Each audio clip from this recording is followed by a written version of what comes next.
오늘 아침 일라디오. 백신 접종이 빠르게 진행되면서 우리는 다시 일상으로의 복귀를 기대합니다.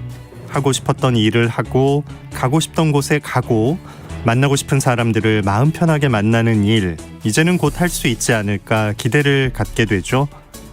이럴 때 무엇보다 중요한 건 느슨해지지 않고 각자 건강을 지키고 모두의 안전을 위한 방역 수칙을 잘 지키는 일일 겁니다. 날이 더워지면서 해충 발생이 늘어나고 며칠 전에는 올해 첫 비브리오 폐혈증 환자가 확인되기도 했습니다. 벌써부터 냉방기 사용이 크게 늘면서 냉방병 증상을 호소하는 분들도 있는데요. 소중한 일상을 되찾을 때까지 모두가 더 건강하게 그리고 더 안전하게 지낼 수 있었으면 하는 바람입니다. 6월 17일 목요일 오늘 아침 일라디오 출발합니다. 저는 아나운서 김재홍입니다.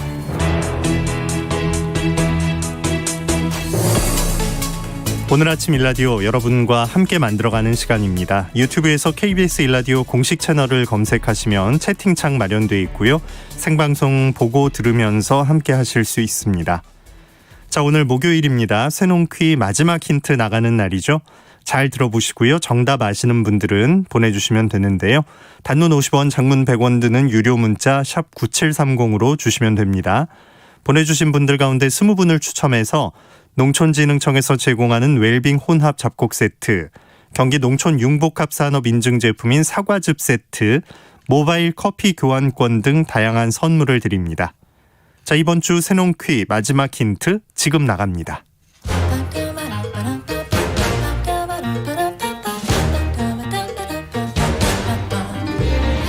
우리 땅, 우리 바다에서 자란 맛있고 건강한 우리 농수산물을 알아맞히는 세상의 모든 농수산물 퀴즈 새농퀴. 안녕하세요. 퀴즈 내는 성우 송기원입니다. 아삭한 식감과 풍부한 영양소를 자랑하는 이것. 이번 주 새농퀴 정답인 이것은 주로 샐러드로 먹거나 즙을 내서 먹는데요. 그 외에도 다양하게 활용할 수 있습니다. 더운 여름엔 사과나 바나나 같은 과일에 요거트, 레몬즙, 꿀을 넣고 얼음과 같이 갈아주면 시원한 스무디로 마실 수도 있고요. 요즘 나와 있는 햇감자, 햇양파와 이것을 곱게 갈아서 약한 불로 끓이다가 치즈, 우유, 생크림을 넣고 소금 간을 살짝 해주면 부드럽고 맛있는 이것 스프가 완성되죠. 무처럼 생채로 만들어 먹어도 좋고 밥을 지을 때 같이 썰어 넣으면 하얀 쌀에 이것 물이 들어 은은하면서도 예쁜 분홍색 밥이 완성됩니다. 요리를 하는데 붉은색이 필요하다면 우리 땅에서 자란 이것 넉넉히 활용해 보시면 좋겠죠? 빨간무라고도 불리는 이것은 무엇일까요? 정답 아시는 분들은 단문 50원, 장문 100원이 드는 유료 문자 샵 9730으로 보내주세요. 20분께 행운의 선물을 드리겠습니다.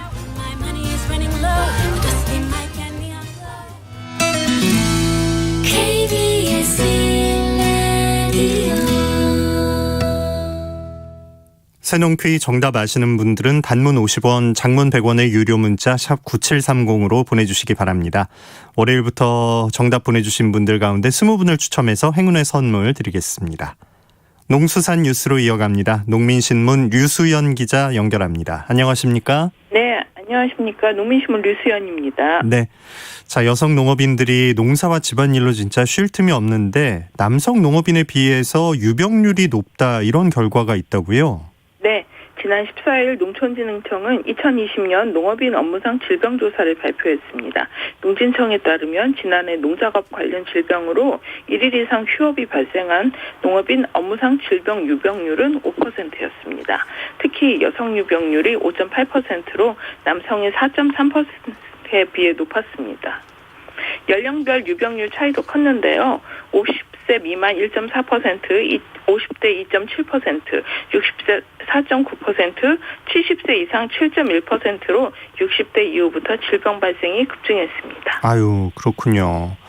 농업인들 어떤 질환이 제일 많았습니까? 네, 남녀 농업인의 업무상 질병 분포를 보면 허리, 무릎 등 근골격계 질환이 84.6%로 가장 많았습니다. 좀 더 자세히 보면 근골격계 질환은 허리가 47.3%로 가장 많았고 무릎 27.3%, 어깨 6.9% 순으로 나타났습니다. 그리고 근골격계 질환 외에도 심장근 순환기계 질환, 피부질환 3.0%, 피부질환 2.9%, 신경계 질환 2.1% 순이었습니다. 좀 더 자세히 살펴보면 여성 농업인의 근골격계 질환 유병률은 86.2%로 남성의 82.9%에 비해 더욱 높았다는 게 농진청 측의 설명이었습니다. 지난주 방송에서 말씀드린 대로 여성 농업인의 농부병 발생이 잦다는 사실이 수치로도 이렇게 입증이 됩니다. 네. 어떤 상황들이 이렇게 병을 불러왔을까요? 네, 업무상 질병에 부정적인 영향을 주는 원인을 조사했더니 근골격계 질환과 관련된 요인이 가장 많았습니다.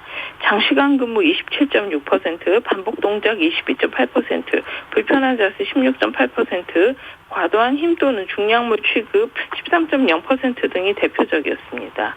이 밖에도 바쁜 농사일, 스트레스, 뜨거운 햇빛과 자외선, 곤충, 동물 등이 농업인들의 업무상 질병을 악화시키는 요인으로 작용했습니다. 네.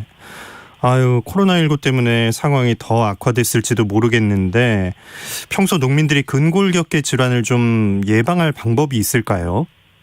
네, 이번 결과를 발표한 농진청 김경란 농업인 안전보건팀장은 농업인의 업무상 질병 현황과 영향 요인을 파악하고 농작업별로 건강 위협 요인을 줄이기 위한 연구를 확대하겠다고 밝혔습니다. 이와 함께 근골격계 질환 예방을 위한 다양한 체조 동영상과 통증 부위별 운동 처방 등을 볼 수 있는 사이트도 함께 소개했는데요. 이름은 농업인 안전 365이고요. 주소는 farmer.rda.go.kr입니다. farmer.rda.go.kr입니다. 네. 자, 농촌에 빈집이 있잖아요. 이걸 철거하고 정비하는 걸 좀 효율화하기 위해서 관련 세제를 개편하자는 주장이 나왔다고 하는데 어떤 내용입니까? 네, 최근 국토연구원이 해외 빈집 조세제도 사례와 국내 적용 방안 연구소에다가 이런 내용을 제시했습니다. 골자는 크게 두 가지인데요. 빈집에 대한 재산세 부과 구조를 합리화하거나 철거, 매각에 대한 인센티브를 부여하자는 겁니다. 네, 합리화한다. 어떻게 하겠다는 거죠? 현행 세법에 따르면 빈집은 철거할 때보다 내버려둘 때 재산세가 더 적게 부과가 됩니다. 빈집을 철거하면 재산세 과세 대상이 주택에서 토지로 바뀌는데요.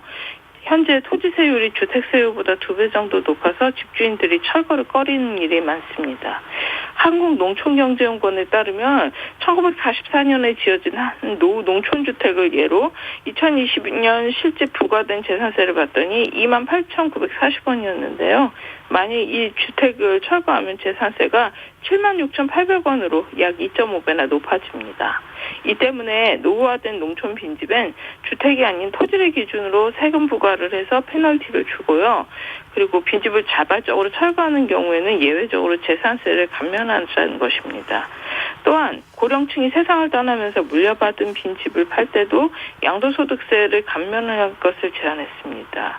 이 연구를 주도한 이다혜 국토연구원 부연구위원은 철거가 필요할 정도로 낙후한 농촌 빈집은 소유자가 고령자거나 저소득층인 경우가 많아서 소유자의 부담을 가중시킬 우려가 있기 때문이라고 설명을 했습니다. 네, 이런 연구를 하고 보고서가 나올 정도로 지금 상황이 심각한 건가요? 네, 농림축산식품부에 따르면 지난해 전국 농촌 빈집은 55,947동에 달했답니다. 조사에 따라 다르지만 빈집은 매년 증가하고 있다는 게 중론입니다. 이에 대해서 전문가들은 정책의 일관성이 부족하기 때문이라고 한 목소리를 냅니다. 특히 여기에는 농촌 빈집 정비의 핵심인 농어촌 정비법 영향이 큽니다. 이 법에 따르면 지방자치단체는 농촌 지역 빈집 중 주민들에게 피해를 주는 집을 특정 빈집으로 지정할 수가 있습니다. 지자체는 소유자한테 철거, 개축, 수리 등의 행정조치를 내릴 수가 있지만 소유자가 이를 거부하면 강제할 수단이 현재 없습니다. 결국 세제 개편을 통해서 빈집 소유자가 자발적으로 철거와 정비에 나서야 하는 상황입니다. 네, 그 보고서 제목에 해외 사례라는 게 들어있었는데 외국에도 이런 제도가 있나요? 네, 일본에서는 특정 빈집의 과세특례 적용 제외, 빈집 상속 시 양도소득세 감면 등을 시행하고 있습니다. 일본에선 주택이 있는 토지는 재산세가 없는데 특정 빈집으로 지정되면 이 혜택이 중단이 됩니다. 또 상속받은 후 3년 이내 빈집을 팔면 양도소득세를 감면해 줍니다. 영국에선 2년 이상 비어있는 주택에 지방세를 50%까지 추가로 부과할 수 있는 빈집 프리미엄 제도를 2013년부터 도입했는데요. 빈집을 2에서 5년째는 최대 100%, 5년 이상은 200%, 10년 이상은 300%까지 중과세를 합니다. 캐나다 밴쿠버시도 연간 6개월 이상 비어있는 주거용 부동산에 부과하는 빈집세를 2016년 신설했습니다. 네, 다른 나라는 몇 년 전부터 하고 있었네요. 예. 자, 요즘 전북 지역 보리 수확 후에 모내기 준비가 한창인데 보리대 소각 단속을 할 정도로 조금 심각한 일이 있었나 보죠. 어떤 내용입니까? 네, 전북도는 14개 시군과 합동으로 보리대 등 영농 부산물 불법 소각 행위를 12일부터 특별 단속 중이라고 밝혔습니다. 이번 합동 방송은 모내기가 마무리되는 6월 27일까지 계속되고요. 맹류 주산지인 전주, 분산, 익산, 정읍, 김제, 부안, 고창 등 7개 시군을 중점 단속할 예정이라고 합니다. 현행 폐기물 관리법에 따르면 보리대는 영농 부산물입니다. 그래서 수거 후 분쇄, 퇴비와 로터리 처리를 해야 합니다. 불법 소각을 하면 100만 원 이하의 과태료 처분을 받게 됩니다. 도는 불법 소각으로 과태료 처분을 받는 농가에는 연 60만 원의 농민수당을 주지 않기로 했습니다. 내년부터는 기본형 공익직불금도 감액할 방침입니다. 아유, 절대로 단속당해서는 안 되겠네요. 농가들은 조금 서운하실 수도 있겠는데요. 네, 여기엔 안타까운 사정이 있습니다. 대개 전북 등 남북지역 농가들은 보리를 수확한 논에 모내기를 하는데요. 올해는 5, 6월 잦은 비로 인해 보리대 걷어내기가 어려워졌습니다. 일부 농가가 이제 이모작을 하려고 모내기를 앞당길 마음에 보리대를 태웠고 비닐도 일부는 함께 소각을 했습니다. 그 후 미세먼지와 냄새로 인한 민원이 끊이질 않았습니다. 특히 지난 6월 청와대 국민청원 사이트에는 보리경작 후 소각행위 금지 요청이란 제목의 청원이 나왔고요. 4,900여 명이 서명에 동참을 하기도 했습니다. 네, 사실 하면 안 되는 건 맞는데 영농 폐기물을 소각하면 좀 문제점들이 많이 생기잖아요. 네, 실제로 전북 지역 외에도 많은 농가들이 처리비 부담 그리고 일손 부족 등으로 영농 폐기물을 불법 소각하고 있습니다. 또 병충해 방지 등의 이유로 농사전에 논두렁을 또 관행적으로 태우기도 하죠. 네. 이미 농진청 연구 등을 통해서 이런 효과가 없다는 점이 밝혀졌습니다. 영농 폐기물 에너지화 방안이 필요하긴 한데 현재까지는 뾰족한 답이 없는 실정입니다. 적발된 농가들은 금전적인 불이익도 받을 수가 있습니다. 지난해 시작된 기본형 공익직불금 준수사항에도 영농, 생활폐기물 적정 처리를 원한 내용이 있습니다. 이 점을 어기면 직불금 수령액이 내년부터 내후년엔 5%, 2024년 이후에는 10%까지 감액될 수 있다는 점 기억하셨으면 합니다. 네. 농수산 뉴스 농민신문의 류수연 기자가 전해드렸습니다. 고맙습니다. 네, 감사합니다.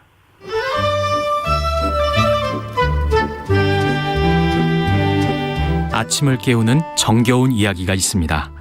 매주 월요일부터 토요일 오전 6시 15분 KBS 오늘 아침 일라디오.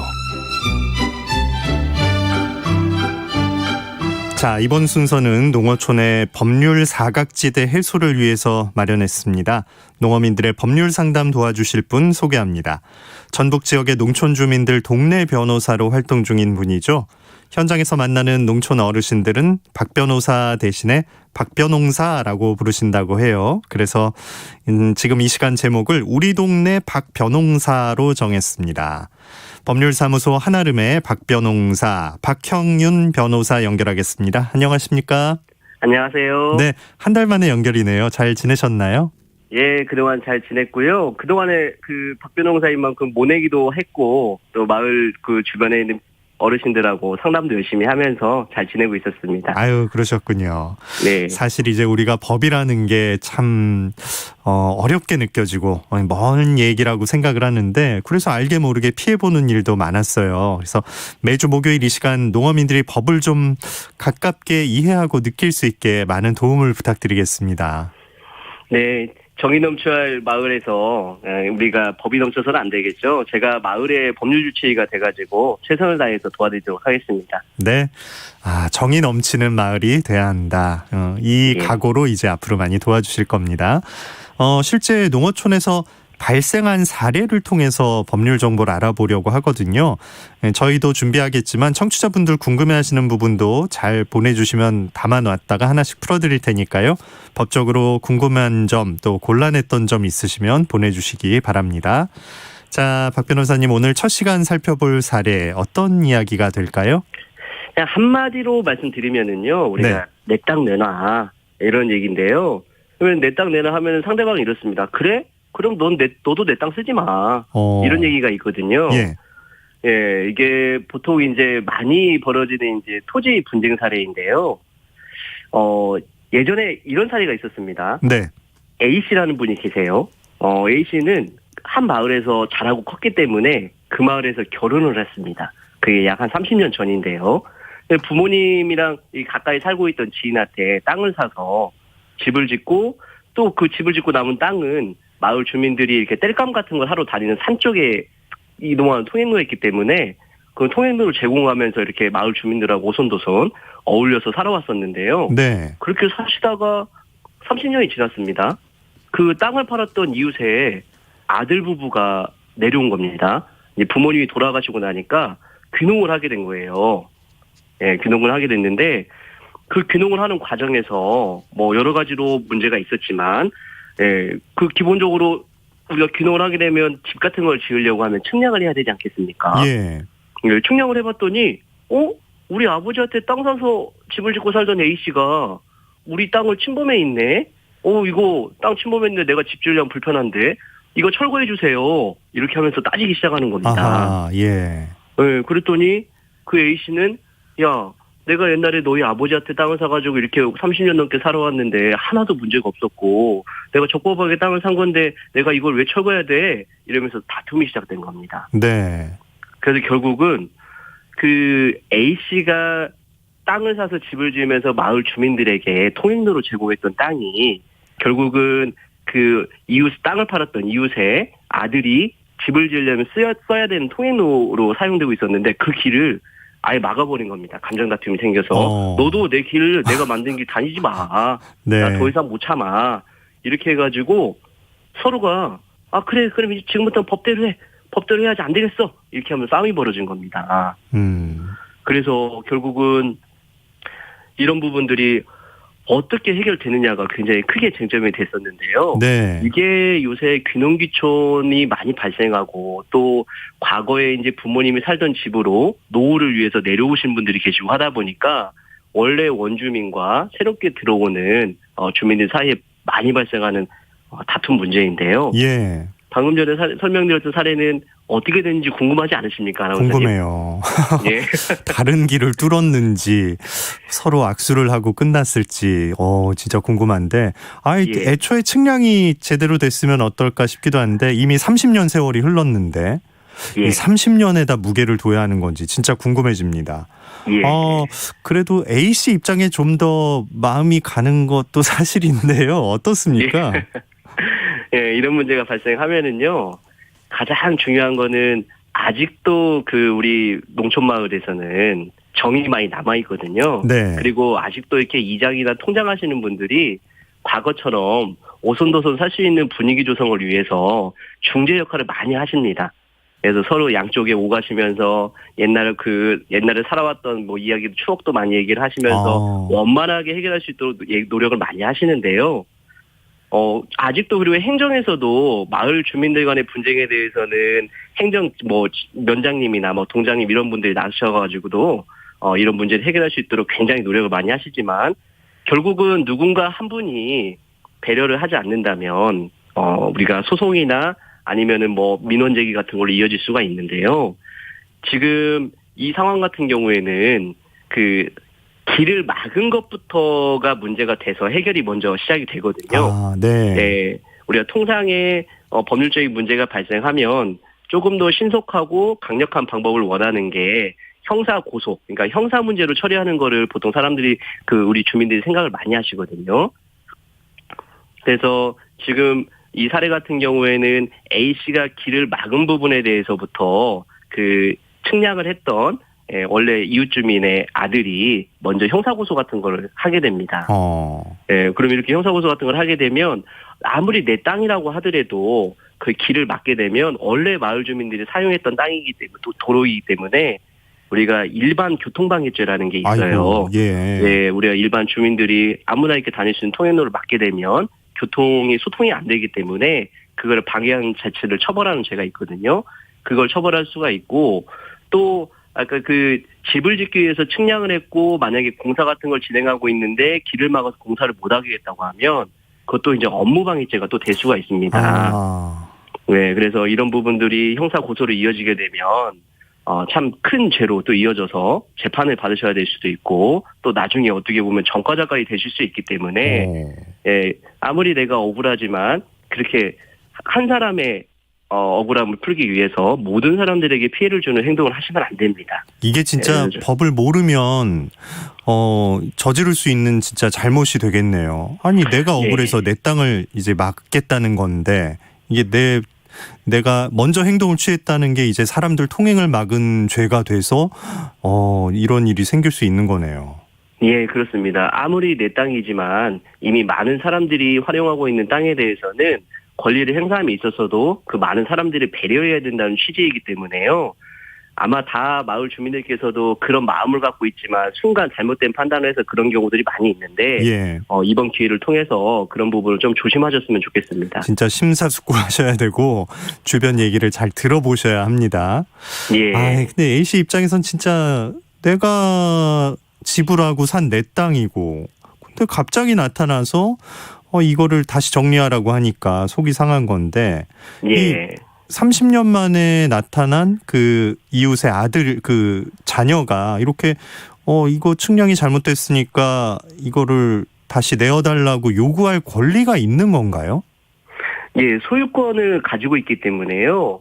그 토지 소유권에 대해서 침범을 받은 거는 맞습니다. 근데 이제 그 침범을 한 부분이 과연 무조건 침범으로만 봐야 될 것이냐 아니면 반대로 A씨가 오랫동안 사용했기 때문에 어떤 별도의 권리를 또 취득할 수 있느냐가 문제가 될 텐데요.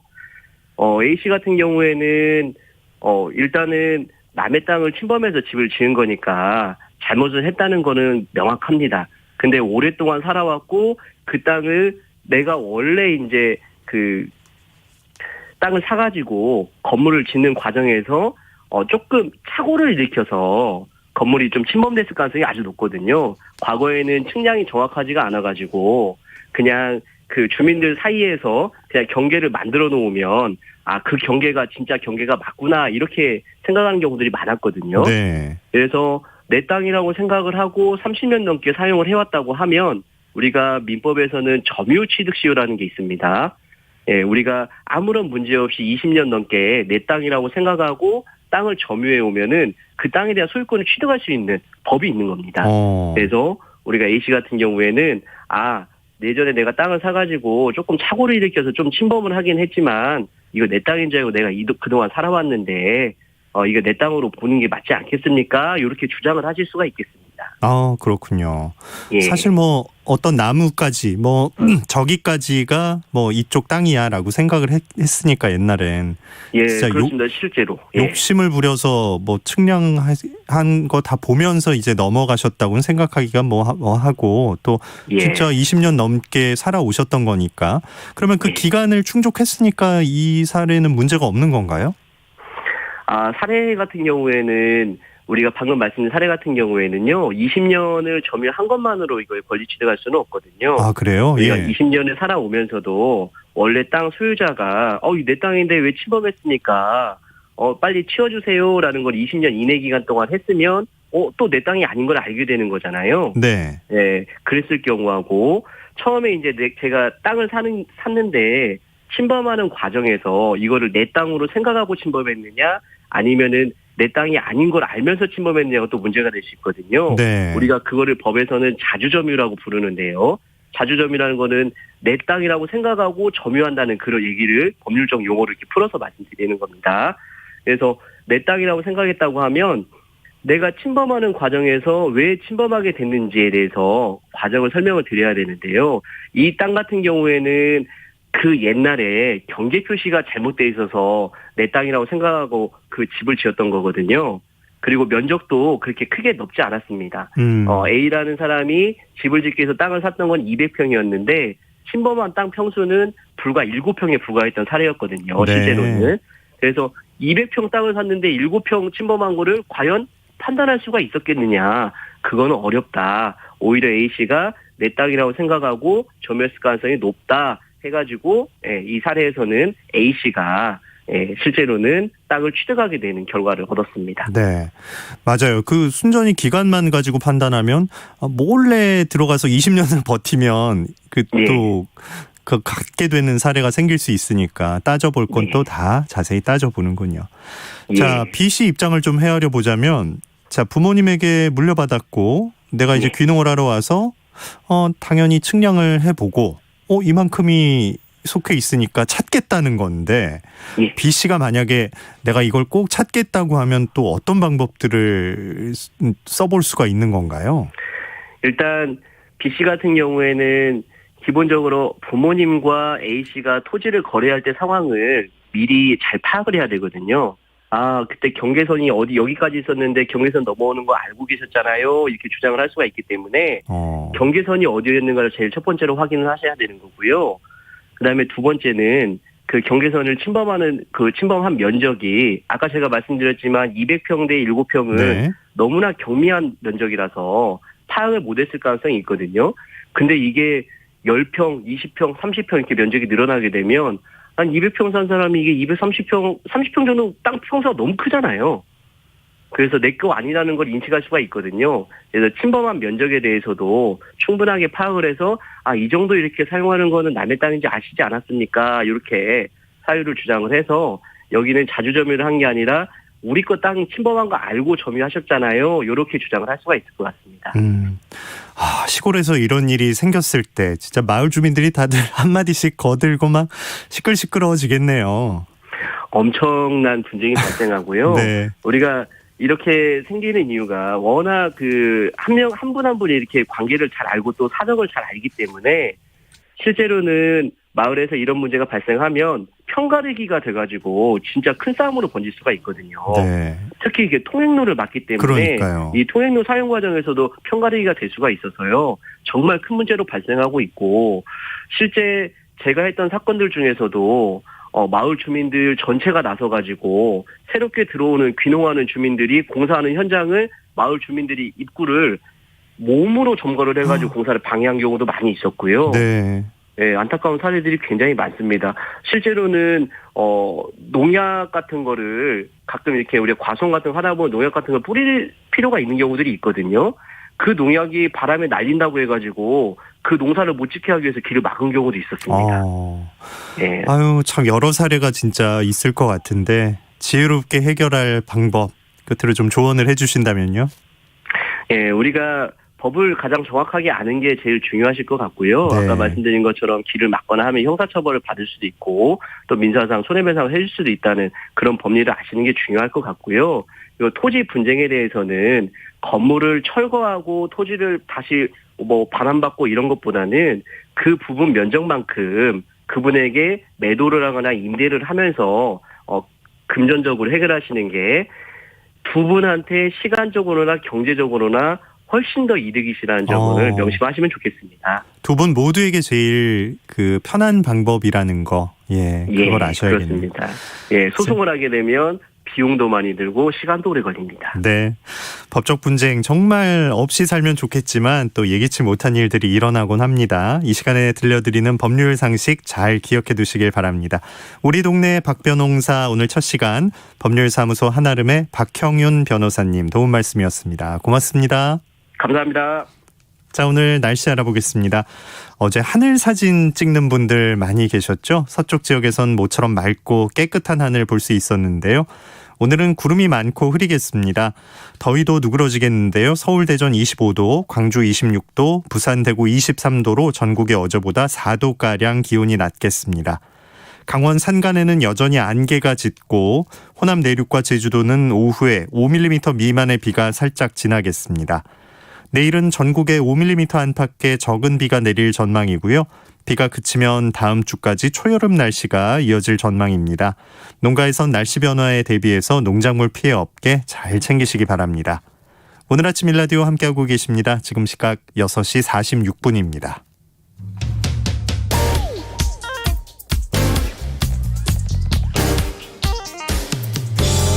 오늘 아침 뉴스 브리핑 정상근 기자와 함께합니다. 안녕하십니까? 네, 안녕하십니까? 네, 코로나19 상황부터 알아볼까요? 네, 어제 0시 기준 신규 코로나19 확진자가 545명이 나왔습니다. 이 나흘 만에 500명대인데요. 다만 지난주 수요일 확진자가 600명이 조금 넘었기 때문에 지난주에 비해서는 확진자 수가 좀 줄어든 추세입니다. 오늘 확진자도 어제와 비슷할 것으로 예상이 되고 있습니다. 백신 접종 상황을 보면 이 접종자 수가 오늘 중으로 1,400만 명을 돌파할 것으로 보입니다. 정부는 상반기 백신 공급이 차질 없이 이루어졌고 또 백신 접종에 대한 국민적인 호응도가 상당히 높은 수준이라고 밝혔습니다. 그리고 오늘은 3분기 백신 접종 계획이 발표될 예정인데요. 지금까지 알려진 바에 따르면 7월 중 50대에 대한 접종이 시작되고 만 18살에서 49살에 대한 접종은 연령별 구분 없이 8월에 진행될 것으로 보입니다. 어떤 백신을 맞을지는 수급 상황에 따라서 월별로 결정이 될 것으로 보입니다. 네. 자, 백신을 접종한 30대가 혈전증으로 사망했어요. 네, 아스트라제네카 백신을 맞은 30대 남성이 숨지는 일이 있었습니다. 백신 접종 후 20일 만인데요. 숨지기 직전인 어제 이 코로나19 백신 부작용으로 알려진 이 혈소판 감소성 혈전증 판정을 받았고 어제 오후에 숨졌습니다. 예방접종 대응 추진단은 이 숨진 환자에게 확인된 기저질환은 없었다라면서 직접적인 사망 원인은 뇌출혈이라고 밝혔고요. 이 전문가 자문회의 결과 이 혈소판 감소성 혈전증 사례에 부합한다라고 확인했습니다. 희귀혈전증이 국내에서 확인된 건 지금까지 두 번째인데요. 지난달 31일 발표된 첫 환자는 치료를 받고 지난 주말에 퇴원한 바 있습니다. 다만 보건당국은 백신 접종 부작용 증상이 나타난 것은 맞지만 이 접종과 사망의 인과성에 대한 이 최종 평가는 이 피해 조사반 심의 이후에 결정된다라고 밝혔습니다. 그러면서 접종 뒤에 시야가 흐려지거나 이 심각한 두통과 구토, 호흡곤란 등이 나타나면 즉시 진료를 받을 것을 당부했습니다. 네. 자, 이어졌던 택배 노조 파업이 끝났죠? 네, 이 택배기사 과로사 방지를 위한 사회적 합의 기구가 이 택배 분류 작업에 대한 잠정 합의안을 도출하면서 이 택배 노조의 파업이 끝났습니다.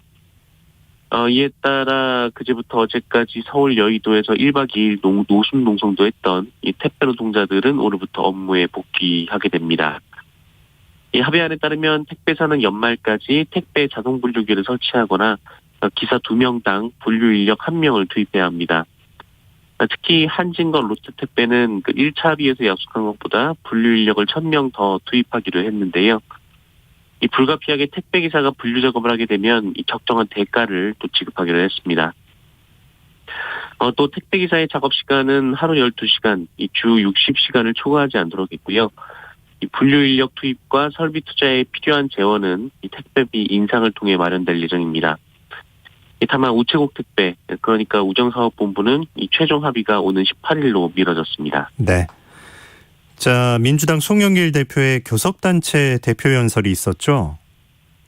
네, 이 6월 임시국회가 열리면서 송영길 더불어민주당 대표의 교섭단체 대표 연설이 있었습니다. 이 자리에서 송영길 대표는 6월 임시국회를 국민의 시간, 또 민생의 시간으로 만들자면서 2차 추경 논의에 돌입하자라고 제안했습니다. 송영길 대표는 2차 추경을 바탕으로 소상공인 피해 추가 지원, 전국민 재난지원금 지급, 또 신용카드 캐시백 등 3종 패키지를 추진하겠다라고 밝혔는데요. 이 중에 신용카드 캐시백은 올해 3분기 신용카드 사용액이 2분기보다 많으면 이 증가분의 일정 비율을 현금으로 돌려주겠다라는 구상으로 이 내수 활성화를 위해 소비를 자극하겠다라는 목적입니다. 또 청년 문제 해결을 위한 청년 특임장관 신설 방안을 문재인 대통령에게 제안했다라고 밝혔고요. 지난 4.7 재보선에서 민주당이 참패한 사실을 언급하며 이 내로남불을 극복하고 유능한 개혁과 언행일치의 민주당을 만들겠다라고 강조했습니다.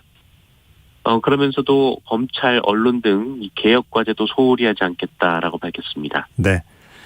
자, 이준석 국민의힘 대표 또 안철수 국민의당 대표가 어제 만남의 자리를 가졌다고요? 네, 이 두 당 대표는 지난 12일 상계동의 한 카페에서 비공식적으로 만난 바 있는데요. 어제는 처음으로 공식 협상에서 만나서 양당 간 통합 방안에 대해 논의를 했습니다. 회담은 15분 정도로 짧았는데요. 이 두 대표는 통합의 속도를 내자라는 이 원칙에는 생각이 같았지만 이 당명을 두고 의견을 좁히지 못했습니다. 안철수 대표 등 국민의당은 합당을 한 뒤 당의 이름을 바꾸자고 주장한 반면 이준석 대표는 이 조영석 원내대표께 인수인계를 받은 게 없다라며 부정적인 입장을 내비쳤는데요. 안철수 대표는 뿐만 아니라 당원 당규도 새로워야 한다고 주장하면서 이 국민의당이 일방적으로 흡수되는 것이 아니라 이 당대당 통합하는 것이다라고 강조하기도 했습니다. 네. 자, 이상직 의원 1심에서 집행유예가 나왔네요.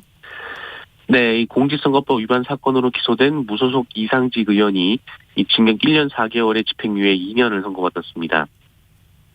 이 공직선거법 위반은 이 100만 원 이상의 벌금형을 받으면 의원직을 잃기 때문에 현재 형이 확정되면 이상직 의원은 의원직을 상실하게 됩니다. 네.